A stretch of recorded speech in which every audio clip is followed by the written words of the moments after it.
Who had told them to? Mr. Gu. I wondered if it was who I thought it was. Gu Jiayan had called me. He said he was attending a gala and Cal didn't remember where the sapphire blue tie matching his suit was. He didn't remember. But I did. It was the first gift I bought him with my first salary. It might not have been expensive, but it was all I could give back then. The tie had never been worn in his closet. I didn't know why he suddenly thought of it today. Right side of the cloakroom entrance. Second cabinet. Third one from the left. Okay, found it. Yin, look. I can't even find my things without you. Gu Jiayan's voice dropped. Self-minus mockery lacing it. I suppressed the churning emotions in my chest, tapped the screen a few times, and sent a message. Mr. Gu, I've set your assistant the contact for a professional organizer. Have them rearrange your things so you won't lose them again. Also, please don't call me anymore. My boyfriend will be upset. My businesslike tone must have stung him. Yin, I miss you so much. I miss the warmth of your body, the feeling of my hands running over you. Gu Jiayan, I snapped. Alo, amused chuckle came through the earpiece. I didn't expect Mr. Gu to be full of dirty thoughts instead of business these days. You must be close to bankruptcy. I laughed angrily. Yin, I even like you when you're angry. Come back, okay? Whatever you want, I can give it to you. Gu Jiayan's voice was as intimate as a lover's murmur. I hung up in exasperation and blocked all his contact information. If Mr. Gu wanted to help my company's business, fine, I'd take the free favor. But if he wanted me in return, he could get lost as far as possible. Such an ending didn't deserve such a beginning. I first met Gu Jiayan at the school's anniversary gala. He was standing on the high stage in that silver-gray suit, and I was there to interview him as a student representative. We met naturally, and our 4-year entanglement began. I often wondered if I could go back in time, would I still take his hand that day? The answer was still yes. Maybe to him it was just a transaction, but to me, it was for years of deep love and devotion, willing to accept defeat. It just decided to quit gambling. It hurt too much. I took all my accumulated annual leave from the company at once, and my boss agreed readily. Rong Cheng's business was thriving and well-run, and he was satisfied with me. Jiju sat next to me on the plane back to my hometown. The corner of his mouth so high it was harder to press down than an AK. Sister, does this count as me going home to meet your parents with you? I was drinking water when he mumbled that, and I choked in surprise. I could only glare at him. I choked to speak. Curie, the one who insisted on coming. This is your hometown too. It's just going home for New Year. What do you mean meeting my parents? Okay. I won't say it. Don't be shy, sister. Show my ass. After getting off the plane, Jiju smoothly dragged his luggage into the house next to mine, which he'd already sent someone to decorate. Well, no surprise there. Money talks. Capitalism. I forced a dutiful daughter smile and walked into the house, facing my mom's overwhelming enthusiasm. I stumbled back to my room. Knock, knock, knock. The balcony door suddenly tapped. My heart skipped a beat. Sister, I missed you as soon as we separated. Jiju pulled me into a tight hug, making it hard to breathe. Are you crazy, Jiju? This is the 6th floor. The two houses were adjacent, and the old community had no sealed windows. But I never imagined Jiju would climb over from the next balcony. My heart raced just looking at him. This guy was definitely a little crazy. I'm sorry, sister. I just missed you so much. Miss you my foot. Can't you use the door? Does that mean you'll let me meet your parents? Jiju hugged my waist happily and shook me, but I slapped his hands away. I never said that. Yin, come eat some fruit. Your dad went out early this morning to buy it fresh. Oh no. My mom pushed the door open. I glared at Jiju, warning him not to mess around. My mom had high blood pressure and couldn't take shocks. Jiju cooperatively let go. Yin, who were you talking to just now so fiercely? No one.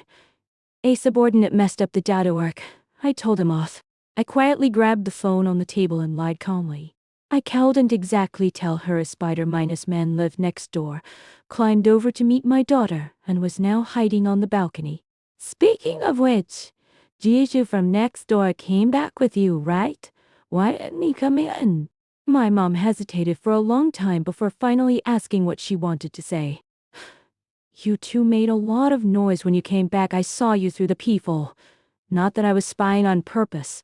My mom waved her hands quickly. Jiju is such a poor kid. He has liked you since he was little. What was that sound? A soft noise came from the balcony. I held my mom back from standing up and signaled her to keep talking. The doorbell rang, and my dad went to open it. Oh, I remember little G, right? My dad's voice came from outside as he talked to Jishu. Hello, uncle. I'm Jishu. I lived next door when I was little, always following Kiyin around and coming over for meals. My mom forgot to interrogate me and went out happily, beaming. I followed behind, my heart in my throat. Jishu stood there holding piles of gifts, grinning from ear to ear at me. I glared at him fiercely. This was the 6th floor. Did he really think he was Spider-Man? Jishu just settled in at my house, showing up every day, eating and drinking for free. I'd been quiet and withdrawn as a kid, only tugging at my clothes when he needed to say something. Not like now, he even volunteered to do housework and talked sweetly, charming my parents completely. I couldn't help but marvel at the young man on the couch. While my parents were happily distracted, I studied my dad's medical report in the study. It was worse than I thought. HET had a kidney transplant before, so I had to pay close attention. I called the doctor, who told me to prepare myself. His transplanted kidney was rejecting more severely, and the family should plan ahead. The doctor's words weighed heavily on my heart. I was making dumplings with my mom when Gu Jiayan called. Jishu had been kicked out of the kitchen after causing countless troubles and ordered to play chess with my dad in the study. Yin, I'm downstairs at your house. Can you come down and see me? I was about to hang up when he added, "Dill, wait all night until you're willing to come down." I hung up and continued making dumplings as if nothing happened. But I tore several wrappers in a row. Yin, stop ruining the wrappers. We're out of flour, I'll go buy some, I said irritably and hurried downstairs. I still hadn't calmed down when I sat next to Gu Jiayan in his car. Firecrackers popped outside. The small town felt so much more festive than Hawaii's high. I had to admit this was a scene I'd once dreamed of him, as the new sun minus and minus law, coming home for New Year with me, arms full of gifts. It stayed by his side ambiguously all these years, dreaming while waiting for the dream to end. This is for you. Happy New Year. It's a New Year gift. Gu Jiayan placed a set of keys in my palm, the same one I'd left on his table when I left. I didn't understand what he meant. He handed me a thin piece of paper, a voluntary property deed of gift. The date was a year ago, before we broke up. Tan Palace House. I've transferred it to your name. Stay there if you like it, sell it if you don't. And this? You forgot to take it when you left. It was a worn safety charm, the one I'd begged Gu Jiayan to go to Julian Temple with me to get for ages. One for him, one for me. Julian Temple was famous for matchmaking prayers. I hadn't forgotten it, it'd just woken up. I've thought a lot. I still want to say something cliché. If Jiju ever hurts you, you can come to me anytime. I looked up to keep my tears from falling, only to find the hair clip I'd clipped on his passenger sun visor was still firmly in place. Tears burst out of me suddenly. Gu Jiayan. You might not know this, I once loved you with all my heart. Obedient, easy to handle. No drama, that was the only reason I could stay by your side. Marriage? Don't be ridiculous. Don't you know what kind of man I am? She's obedient. Not like that girl from the Xiao family who causes trouble all day long. Gu Jiayan's face paled more with every word I said. You heard all of it. Yes, every single word. Gu Jiayan's hands trembled as he tried to light a cigarette, but he couldn't get the flame to catch. Yin, I regret it. I really do. After you left, the house felt so empty. I realized how much you meant to me. I know I shouldn't be here, but my body wouldn't listen. Before I knew it, I was downstairs at your house. I don't know if this is love, but I want to say these 4 years weren't just yours alone. Thank you for the gift, Mr. Gu. I'll take it. I took the safety charm, pulled the hair clip off the sun visor, and got out of the car without looking back. I didn't take the keys. I didn't know why I'd once wanted to live there forever. Why turn down the chance when it was finally mine? Maybe people were sometimes more loyal than they thought. I could never live in that house full of memories again. I wiped my tears and walked home, only to be pulled into the next house suddenly. Jishu, are you crazy? Before I could finish scolding him, a heavy bag of flour was stuffed into my arms. Damn, you've forgotten all about that. Sister, I saw you get in his car. Jishu's voice was muffled, full of grievance. I wanted to pat his head, but my hands were full. The flour was really heavy. Was he revenge minus buying the heaviest bag in the store? I stuffed the flour back into his arms, unruffled his hair hard. Jishu bent down obediently, letting me touch it. His hair was stiff, with 2 cowlicks. Old people said kids with 2 cowlicks were smart but stubborn, usually very bright. Sister, I want to eat noodles you make. Bright little kid Jishu was making demands. I sighed. His kitchen had everything but the warmth of home. Jishu followed me and watched quietly as I cooked. He ate silently, looking well minus behaved. Steam from the soup curled up, full of the warmth of life. My memories flashed back to that year. Another loud crash came from next door, then the sound of both parents slamming the door and leaving. I put down my pen and went to get Jishu as usual. But this time, Jishu curled up in the corner and refused to come with me. I was anxious to finish my math homework and grew impatient. Sister, can you cook me a bowl of noodles? Jishu tugged at my clothes carefully. Today's my birthday, he added quickly, afraid to say no. My noodles weren't good, and the fried egg was half minus burnt. But Jishu, every last bite, looking so obedient it made my eyes ache. We mentioned many things when we came back this time as parents. His current life, but he must have suffered a lot. The wealthy world wasn't easy. Jishu, meet at my house for New Year. Jishu looked up sharply, half a noodle hanging from his mouth, eyes wide with disbelief and joy. I burst out laughing. Sister, you finally agreed. Wouldn't you have come over anyway if I didn't? It's not the same. Begging for food is different from being officially invited. Hey, I looked at his funny face, and my heart softened suddenly. My mom's eyes lit up when Jishu and I walked in with the flour. She didn't let me help in the kitchen anymore and pushed me onto the couch to watch TV with Jishu. That night, she insisted on sleeping with me for a mother-minus-daughter talk. I discussed taking my dad to High for treatment after New Year. The medical facilities were better, and I still had connections there.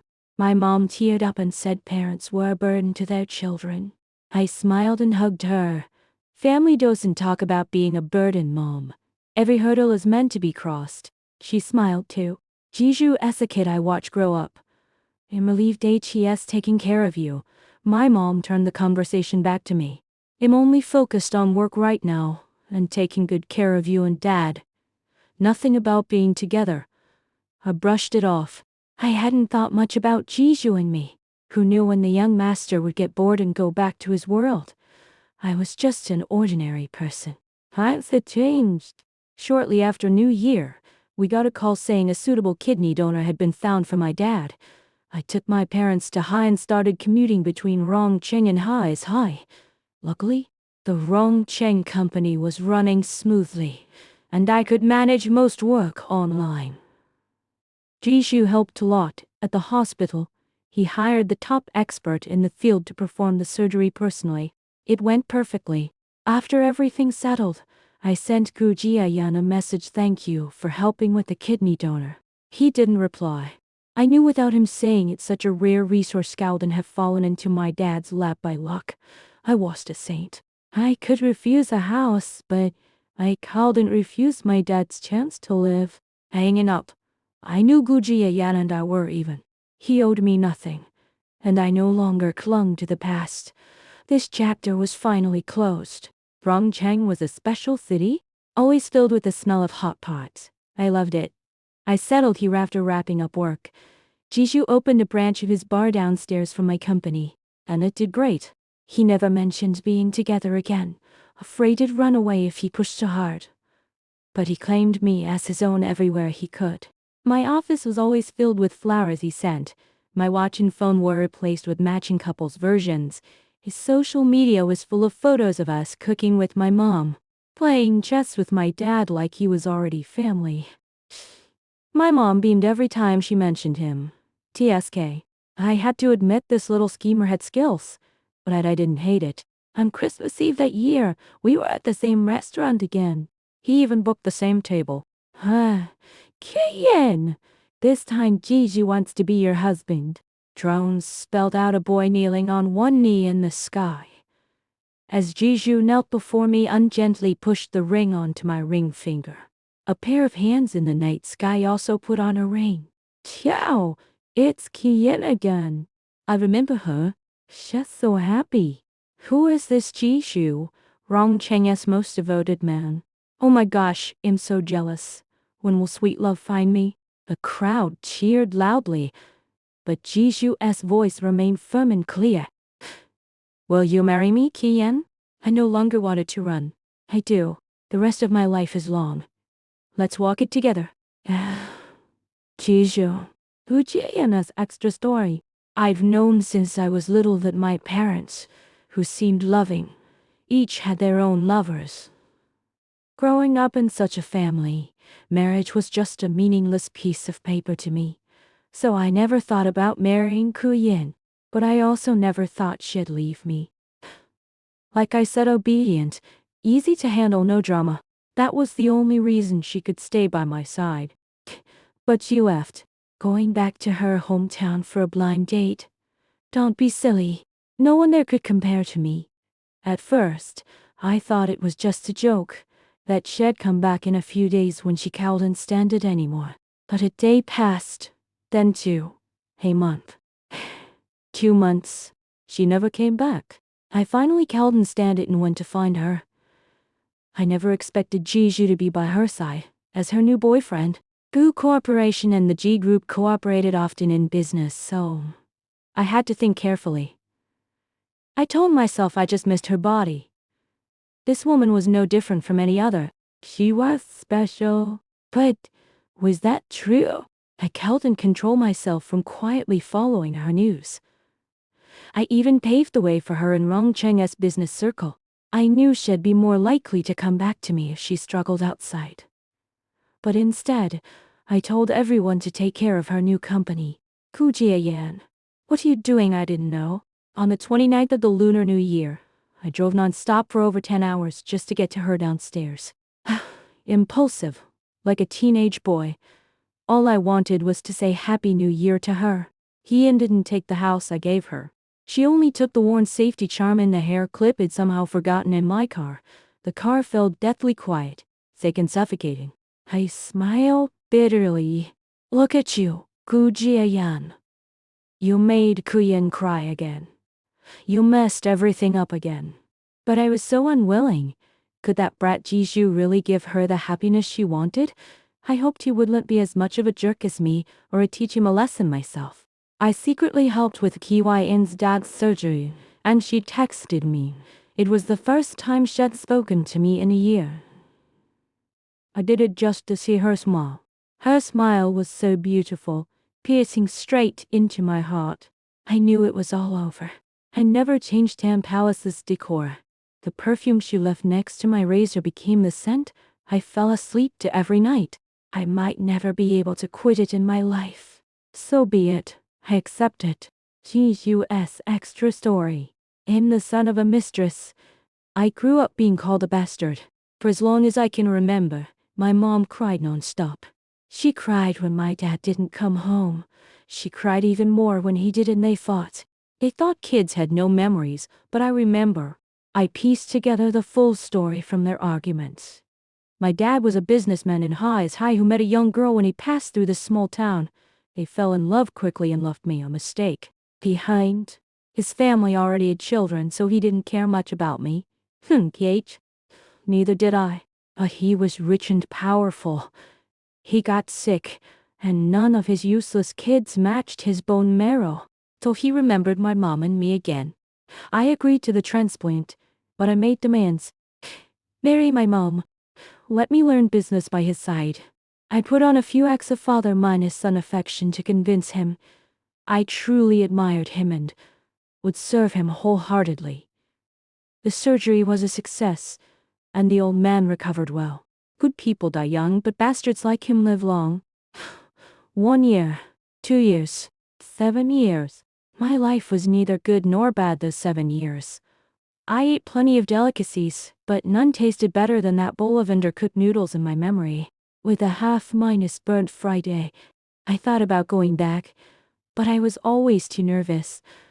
I knew what I was afraid of.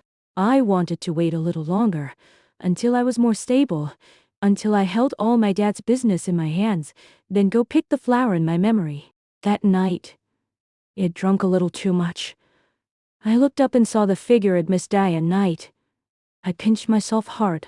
It hurt, so it was a dream. Good? You walked into my life on your own, Jiayan. This confession won't be late. This time, Jiju doesn't want to be your little brother. Overdue confession. I suddenly grew tired of being entangled with Gu Jiayan for 4 years.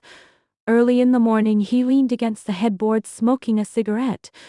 I gently pulled away his arm half-minus encircling me, dressed myself alone, and said, I'm going back to my hometown for a blind date in a couple of days. All right. When will you be back? I won't come back. His hand holding the cigarette stiffened for a moment. He put it to his mouth and took a deep drag. This city didn't belong to me, and neither did the man in front of me. I leaned against Gu Jiayan's chest as he massaged my waist. Warm heat kept flowing through his palms, and I sighed comfortably. TSK. You delicate little thing. Even after 4 years, I still didn't quite get used to Gu Jiayan. He slowly exhaled a smoke ring and lowered his head to kiss me. His mouth carried the faint scent of tobacco. I kissed him back, but raised my hand to stop him when his lips and tongue moved lower. Huh? Gu Jiayan raised one eyebrow, letting out a hoarse syllable. He had just showered, a drop of water sliding down his smooth muscle lines. Broad-shouldered and narrow-waisted, he had an excellent figure. When he wore a suit and kept a straight face on weekdays, he was especially attractive. I'm going back to my hometown for a blind date in a couple of days. As I spoke, my hand wandered mischievously over his ABS.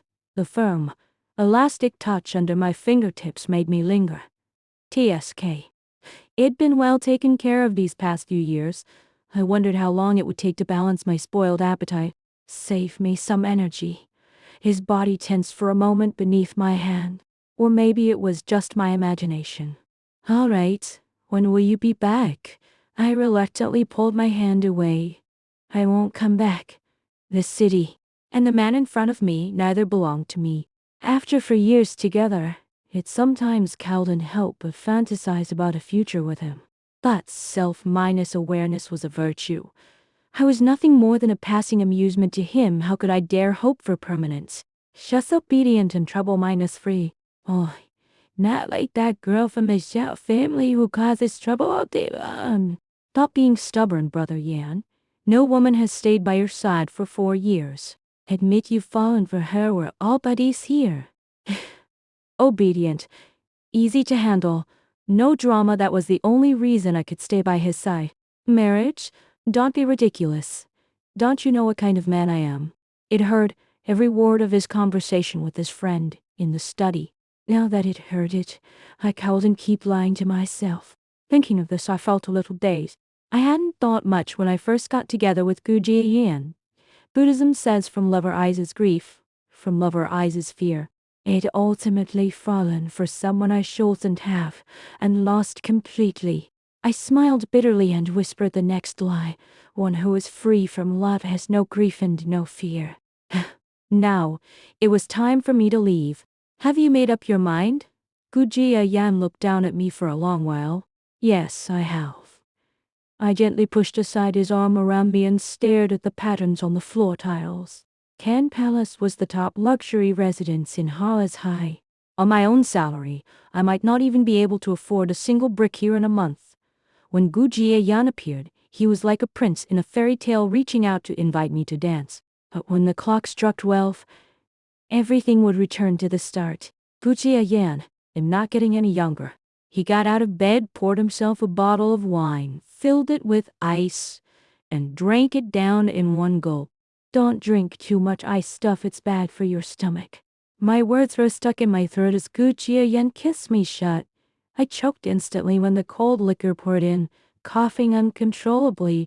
Gu Jiayan gently patted my back. Nothing like the mischievous culprit E.T. been a second ago. Remember to invite me to your wedding. I'll give you a big red envelope. He tucked a strand of hair falling over my face behind my ear, every word sounding increasingly sorrowful. You've been with me all these years, don't let anyone look down on you. My heart felt soaked in cold spirits. Bone mine is chillingly cold. I heard my own voice okay. Gu Jiayan left. He was still wearing the outfit it picked out for him, that costly cool gray suit that made him even more unapproachable. Nearly 1.9 meters tall. He was a born clothes hanger. As I tied his tie, a warm touch suddenly fell on the top of my head, like a tender, reluctant kiss. For a moment, no one spoke. He had acted out of selfishness. It dressed him in the same suit from our first meeting. We looked at each other in the mirror, for years condensed into this moment. Endless bitterness churned in my chest. The second he left, all my strength drained away. I collapsed in the cloakroom and sat there for a long, long time. Habit was truly a terrifying thing. For 4 years it'd been like a busy little wife happily decorating this house. Placing his razor next to my perfume felt like living in a 4-year dream it refused to wake up from. But the dream was a dream. It had to end eventually. I spent a whole day packing all my things. The moment I opened the door and left, I remembered a line from the Truman Show: in case I don't see you, good afternoon, good evening, and good night. On my last night in Highs High, I went to the city's most famous bar. I rarely went to places like this because Gu Jiayan disliked them. For some reason tonight, I desperately wanted a drink. The bar was indeed interesting. I stared at the menu written in invisible ink, and the bartender handed me a cocktail. Dorothy's letter on the house from our boss. I raised an eyebrow and followed his finger. The man's face was barely recognizable from the little boy who'd followed me around back then. I didn't spot him at first glance under the bar's flickering lights. When he approached, I could even smell the faint woody scent on him. Jiju raised his glass and clinked it gently against mine. When he smiled and narrowed his eyes, he looked like a grown little fox. Long time no see, Kiyan. Before he could finish, I flicked him hard on the forehead. Not calling me sister anymore, rude little brat. Jishu touched his head and grinned, instantly pulling me back to those years. As a kid, Jiju lived next door to me. He'd been good minus looking but introverted, and people said he didn't have a father. Few kids wanted to play with him. His father rarely came home. Whenever he visited, I could hear loud arguing or the sound of things smashing through the wall. My mother felt sorry for him, and would always find excuses to bring Jiju over to eat and do homework with me. Shed told me to look after him at school, and her worries went and found it. Kids that age could be cruelly direct. He'd grown used to stepping in front of Jiju whenever he was bullied. One day during senior year, Jiju and his mother disappeared from the small courtyard. Mom said it was good news. Jiju's mother had finally gotten her break, and they were moving away to live a better life. It felt lost for a long time back then. I never expected to run into an old friend like this again. The little boy had shielded behind me merged with the outstanding young man in front of me. It was nice. Reunited after so long. We both had a few drinks. I didn't drink much and was already a little tipsy. Jiju invited me to the terrace to sober up. It was his private area. Goes to other guests. As Jishu lowered his head to help me walk out, we bumped right into someone. The familiar perfume, the familiar deep voice. Kim, found yourself a new man already.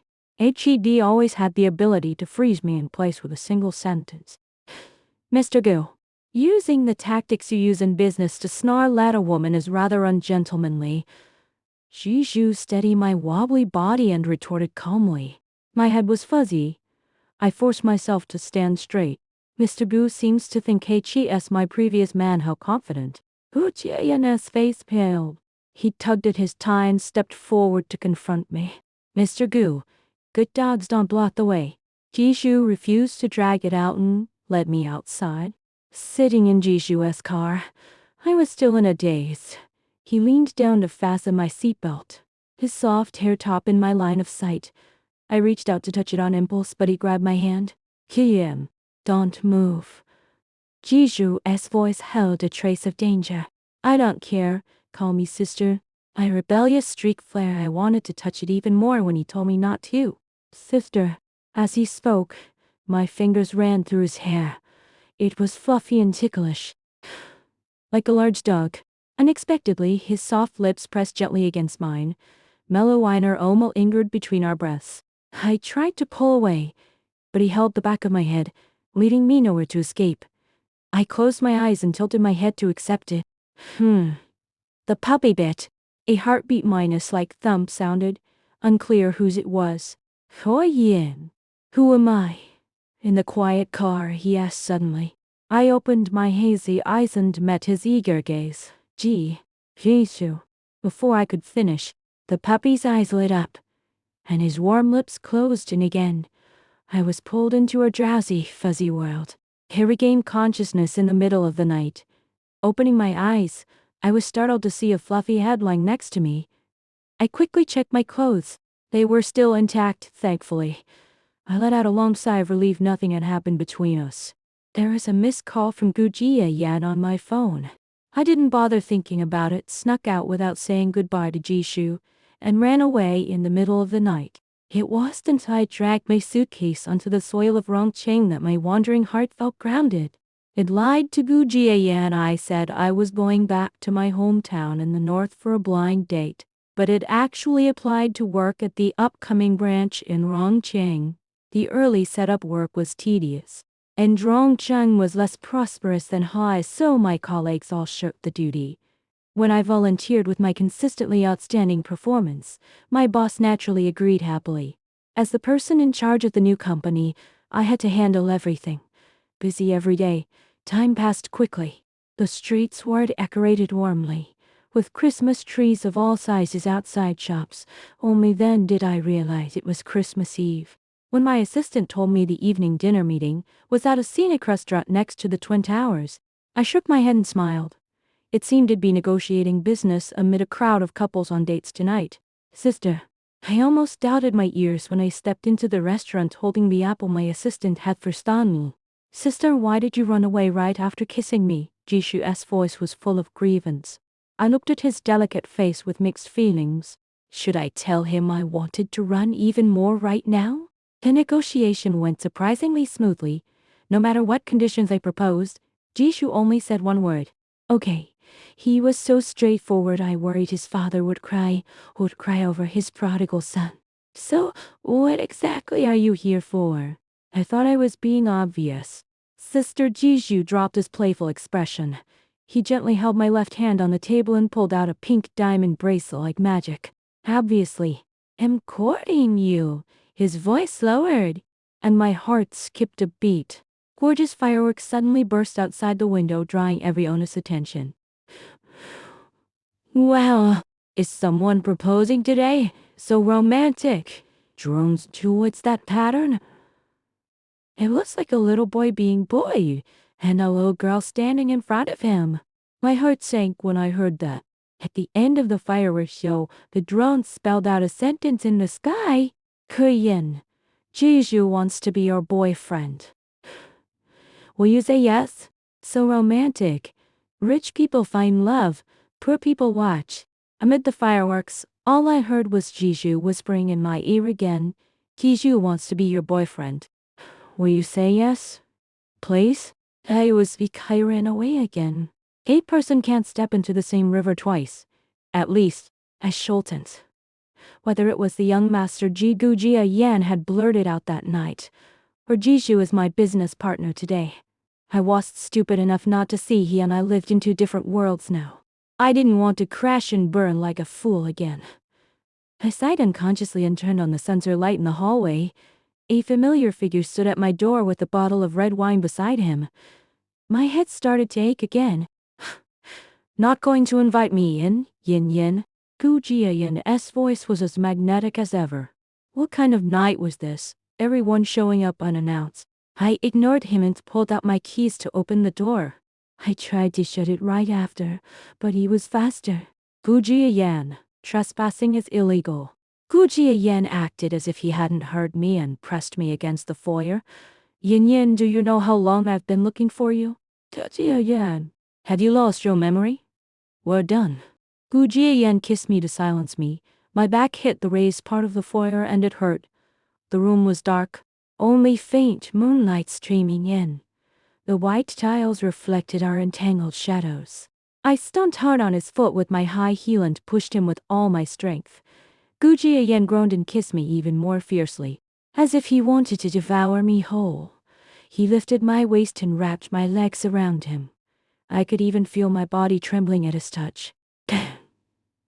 I felt endless humiliation. I raised my hand and slapped the man in front of me. Gu Jiayan, sober now? Do I need to tell you we broke up?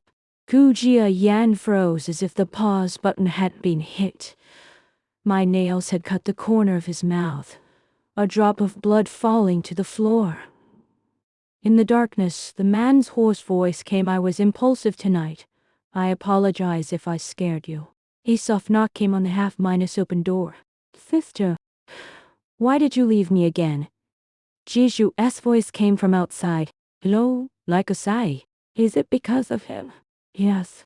Gu Jiayan froze, his eyes red as he looked at me. I opened the door and pulled Jiju inside. Gu Jiayan, meet my new boyfriend. Jiju. Sister, you're using me. If you're afraid Gu Jiayan will misunderstand, I can explain to him. I stared at the new proposal from the marketing department on my desk without looking up. Young Master Ji was choked silent. He clicked his tongue softly and muttered, I was hoping he'd misunderstand thoroughly. He took my right hand and pressed a light kiss on it. Jiju rented the house next to mine and showed up at the company every day under the pretense of cooperation, claiming if I don't keep a close eye, some rogue will steal my girlfriend. To be fair, Jiju was gentle, wealthy, and we had a history. It was impossible to say I was tempted at all. But I knew my place. Who could guarantee young Master Ji was just bored, reminiscing about old times, and wanting to play out a drama of salvation and being saved. It learned my lesson with Gu Jiayan. Men only slowed me down when I was reading proposals. Like right now.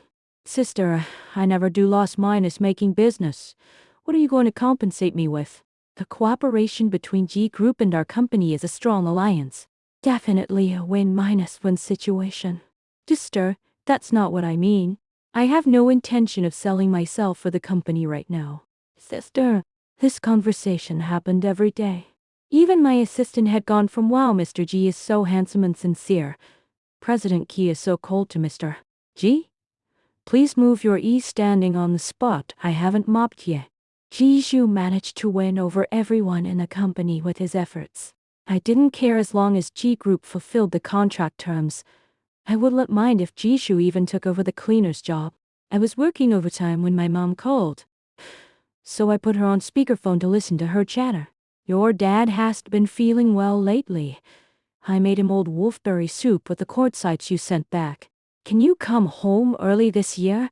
You've only been back for New Year's Eve and left in a hurry for years. It was true. It sacrificed a lot of time with my parents to accommodate Gu Jiayan. The Ji house next door has been empty for years. I saw movers carrying things in when I went out today. I stopped writing and glanced at Jiju, who was eavesdropping beside me. Jiju held out a pitted cherry to me, flattering lie. Sister, let's go home for the new year early this year. Okay. Look, Uncle isn't feeling well. Can't get a day misses you, so... Sister, you said yes. For all Jishu acted like a spoiled child in front of me. HED helped me handle a lot of things during his stay. The new company had one problem after another, and he had his own way of dealing with both internal affairs and external negotiations. Not to mention his family business, his hobby bar was already the top in highs high. Young Master G was far from a useless kid, who only followed his sister around for candy. Another thing surprised me. Recently, many suppliers gave me their bottom prices before we even negotiated. I thought it was luck at first, but it happened too often. When I casually asked one, he just smiled and said Mr. Gu had told them to. Mr. Gu. I wondered if it was who I thought it was. Gu Jiayan had called me. He said he was attending a gala and called it remember where the sapphire blue tie matching his suit was. He didn't remember, but I did. It was the first gift I bought him with my first salary. It might not have been expensive, but it was all I could give back then. The tie had never been worn in his closet. I didn't know why he suddenly thought of it today. Right side of the cloakroom entrance. Second cabinet. Third one from the left. Okay, found it. Yin, look. I can't even find my things without you. Gu Jiayan's voice dropped. Self-minus mockery lacing it. I suppressed the churning emotions in my chest, tapped the screen a few times, and sent a message. Mr. Gu, I've set your assistant the contact for a professional organizer. Have them rearrange your things so you won't lose them again. Also, please don't call me anymore. My boyfriend will be upset. My businesslike tone must have stung him. Qian, I miss you so much. I miss the warmth of your body, the feeling of my hands running over you. Gu Jiayan, I snapped. Alo, amused chuckle came through the earpiece.